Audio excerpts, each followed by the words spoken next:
જિલ્લાની વિદ્યાદીપ સાયન્સ કોલેજની બેદરકારી સામે આવી છે। તારીખ પહેલા પરીક્ષા લઈ લેતા પેપર લીક જેવી સ્થિતિ સર્જાઈ છે। 2 એપ્રિલની પરીક્ષા વિદ્યાદીપ કોલેજે 27 માર્ચે લીધી। વિદ્યાદીપ કોલેજે 27 માર્ચે લઈ લેતા વિદ્યાર્થીઓ અટવાઈ ગયા। 700 જેટલા વિદ્યાર્થીઓ હવે પરીક્ષા ફરીથી આપવી પડશે। કોલેજને 1 લાખનો દંડ ફટકારવામાં આવ્યો છે। કોલેજનું પરીક્ષા સેન્ટર કેન્સલ કરવાની પ્રક્રિયા પણ હાથ ધરવામાં આવી રહી છે। હવે પરીક્ષા કોસંબા સાયન્સ કોલેજમાં લેવામાં આવશે, કુલપતિએ નિવેદન આપ્યું।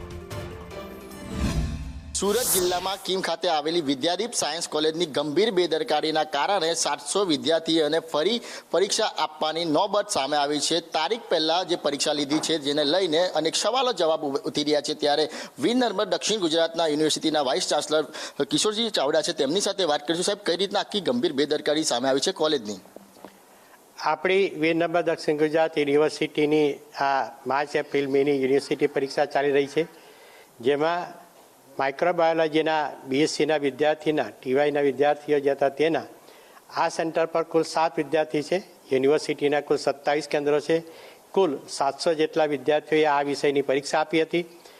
અગાઉ ટાઈમ ટેબલ પ્રમાણે 27 તારીખ હતી। સીયુપીટીની પરીક્ષાને કારણે એની તારીખ લંબાવીને 2 એપ્રિલ કરવામાં આવી હતી।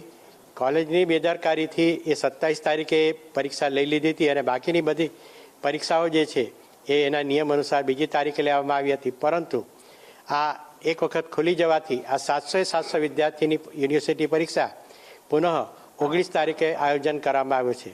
આ કોલેજની સાયન્સ અભ્યાસક્રમની બેદરકારી બદલ એને હાલમાં એના ખર્ચ પેટે 1 લાખ રૂપિયા વસૂલ કરવાનો નિર્ણય આદેશ જારી કરી દેવામાં આવ્યો છે।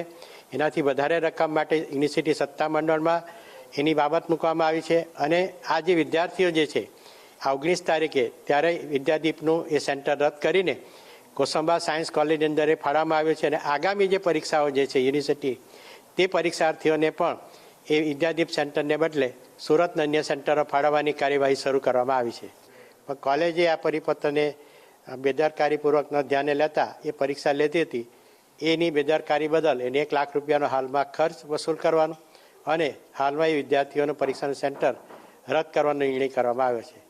બિલકુલ, તો વિદ્યાદીપ સાયન્સ કોલેજની ગંભીર બેદરકારી સામે આવી છે અને 700 વિદ્યાર્થીઓને ભોગવવાનો વારો આવ્યો છે અને આ પરીક્ષા છે તે ફરી લેવાનો વારો આવ્યો છે। ત્યારે હાલ યુનિવર્સિટી તરફથી આ કોલેજને 1 લાખ રૂપિયાનો દંડ ફટકારવામાં આવ્યો છે અને નોટિસ પણ આપવામાં આવી છે। કેમેરા પર્સન અજીત પટેલ સાથે મનીષ પરમાર, સંદેશ ન્યૂઝ, સુરત।